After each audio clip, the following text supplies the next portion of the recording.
అవసరం ప్రభుత్వం ముందు ఉందా? అదొక రెగ్యులర్ ప్రాసెస్, దాంట్లో ప్రత్యేకించి చేసేది ఏం లేదు.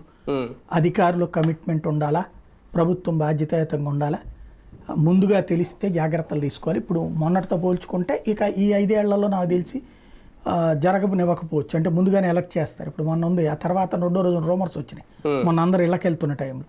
వెంటనే పరిగెత్తుకుంటూ మంత్రి నారాయణ గారి దగ్గర నుంచి, కలెక్టర్ దగ్గర నుంచి అందరూ పరిగెత్తుకుంటూ వెళ్ళి మైకులు అనౌన్స్ చేశారు, ఏం భయపడద్దు రావద్దని, రాలేదు వరద అని చెప్పేసి.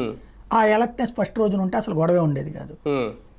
కాబట్టి ఇక భవిష్యత్తులో ఇప్పుడు వరదల్ని మనం ఆపలేం, కాకపోతే ఊరి మీద పడనేయకుండా చూసుకోవడానికి తగిన చర్యలు అనేది చెప్తున్నారు. కాబట్టి అది ఒక్క రోజులు అయిపోయేది కాదు. అంటే నేను ఎందుకు అడిగానంటే సార్, నిన్న అన్న దాంట్లో ఆపరేషన్ బుడమోరు స్టార్ట్ కాబోతోంది అనేది, అంతకుముందు నారాయణ గారు ఏమో మొత్తం ఆక్రమణలు ఇవన్నీ మాట్లాడారు, హైడ్రో లాంటి వ్యవస్థ తీసుకొస్తాం.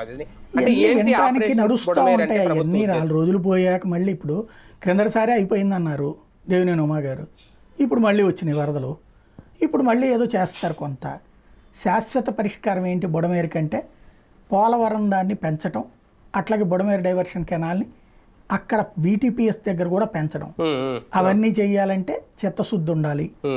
దాంతోపాటుగా ఇప్పుడు అక్కడ ఏంటి అడ్డం అంటే వాళ్ళు చెప్పిందే పవర్ ప్లాంట్, అది కాదంటే దానికి ఆల్టర్నేటివ్ ఏదో చెయ్యాలి. అదే సందర్భంలో యువతల పక్కకు వచ్చేటప్పటికి పోలవరం కాలం